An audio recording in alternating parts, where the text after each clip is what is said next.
Haa shamaan kafuun akkam jirtu ilmaan Oromoo fayyaa keessanii naguma jirtu har'a keessummaa wayii fidee gaaffii wayii asirratti gaafadhaafanii walumaan hunda caqasa.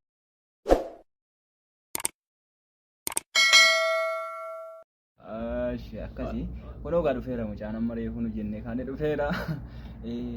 Duraan dursee mee hordoftoota kana yuutuubni kiyyallee chaanaala haarawaa mee maaliif naadhaan taata akka duraan dursee awwalan assalaamu alaykum warahmatullahi wabarakatuh jirra jirtu fayyaa keessatti nagaadha ya Allah buga rabbiin wala nasinge walumaan wala gee kanattaan suudhaani chaanaaliin kun chaanaalii addisii waan ta'eef subscribe godhaa laayikii godhaa daawwannaa baay'isaa waliif share godhaa silaa namni keenya wal balleessuu malee wal guddisuutti dandeettii hin qabu wal balleessuudhaaf immoo karaa baay'ee qaba kasi gaan akkanan jedha kasi Oromoo koo wala guddifnu video kana dhugaa rabbi awwal marraa waraabaa dha video hin beektu chaanaala YouTube kooti hin beektu jala seentanii quba qabdu daawwachuun ooltanullee jechuudha harruma jechuudha video kana irratti kan inni waraabaa jiru akkasumaan buleeyyan koo bakka jirtanitti nageenyi rabbi isin haa baay'atu akka wal guddisuu abar maaliif waan haaraadhaan immoo akkuma wal balleessuu beennu wal fayyisuus baruu qabne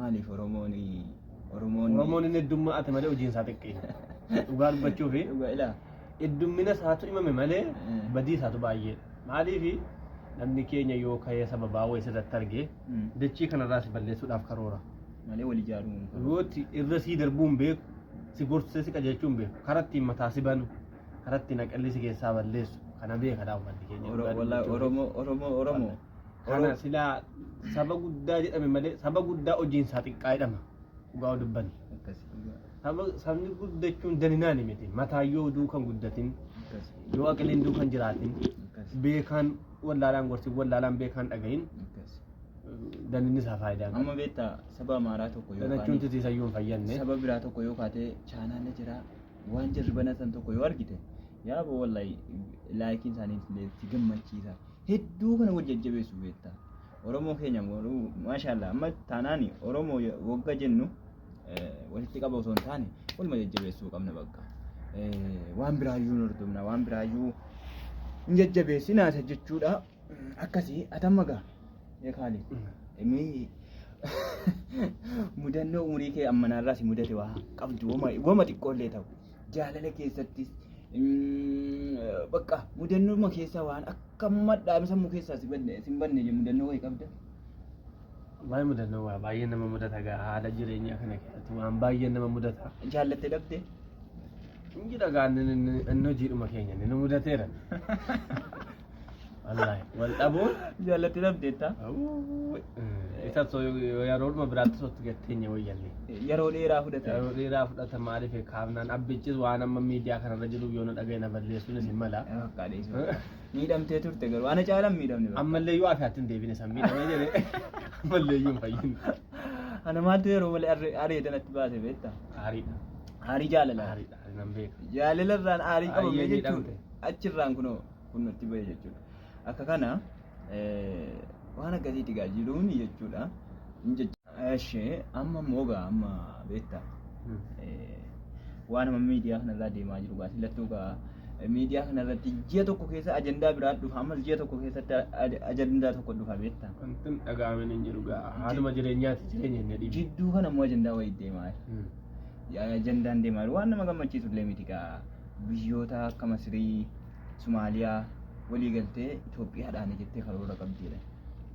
dubbiin dhugaadha moo Itoophiyaa moo hin dandeessi garuu akka jedhamaa jirutti baay'ee gidduuna baay'ee rabbiin irraa qabu malee egaa namni sila Afrikaa wal guddisuu hin beektu wal balleessuu malee uummata keenya hin jennee kaane uummanni keenya Afrikaa keessaa isa tokko waan ta'eef wal balleessuutti malee mataa wal ol qabuu waan dandeettii ittiin qabneef dubartii irratti karoora baay'ee qaba amma sababa laga abbaa sana Masiriinis waan aartee jirtuuf Suudaanin illee biyya danuu jechuudha Itoophiyaatti aartee waan jirtuuf waraanayyuu ergiteetti jechuun jira gaa rabbiin Itoophiyaatti Somaaliyaadhaaf waraana ergitee jechuudhaan gargaarsa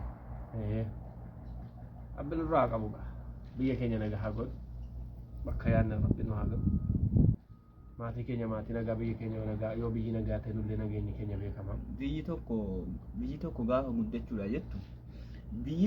guddachuudha jettu laazima lola illee nima qabdi kan isii cabsullee jiraatuu mala beektaa kan isiitti naafullee jiraatuu mala garuu haa ta'u malee cabdee fayyaan si lafarraa dhabama taati malee mootummaan kun akkan kenna itti yaaddaati. Yaadu tokko nu baddi malee akkan kenna. Mootummaan kun Abiyyi Dooktor Abiyyi Ahmed amma aangoorra jiru kun Rabbi irratti illee haa qusatu harka kenna jedhanii yaadu jechuudha. Waan akkasiiti egaa Rabbi harka diinaa jalaa nu haa baasu. Oromoon illee Rabbi wal haa taasisu. Maa wal nyaatti yeroo hunda maa nuti waliin taane malee. Amma keenya bar yeroo kana kan masri deeggaru jira yeroo dhumammaa kana Rabbiin mataa qollofee nama ta'e deemaa jira malee nama miti. Horiidha jedhamee horiidhaan jedhamne nama jedhee nama hin jedhamne biyya isaa ormaaf kenne orma deeggara. Bakka maatiin isaa jira achi gurgurate. Amma warra akka kanaati kan biyya balleessa. Amma beektaa mootummaan kan amma nama sodaachisu isa biyya Masrii amma biyya Sumaalee Itoophiyaadhaan jettu kana hedduu nan sodaachisu kana maaliif yoo jette biyya tokko dha'uun nama hin dhibu.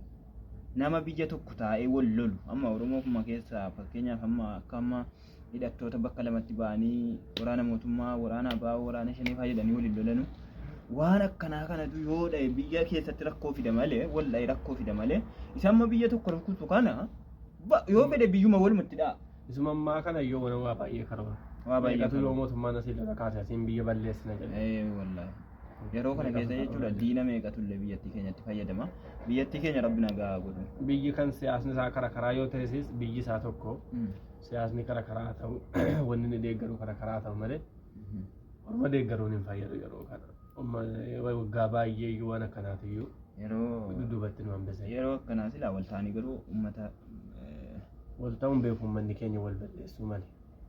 Kanaafuu biyya keenyaafis dura mataa keenya nagaa goonu mataan keenya nagaa ta'e biyyas jireenyas maaliyyuutti barra uummata keenya warra tiisuu karraa kanallee wal nyaachuu malee wal qajeelchuu kan hin beekne. Uummanni TikTok irraa nama tokko yoo ta'e malee akka ulamaa kan akka baha beektoota hin jiranii kutaa tokko fakkeenyaaf nama tokko yoo ta'e akkanumatti kaatee nagaa fayyaa wal loltee wal arrabsitee wal fixxee lafarratti wal arrabsaa ooltee sanyiidhaan zariidhaan biyyaan gosaan gandummaan wal qooddu suni beekumsa ittiin bakkaatiin wallaaluma.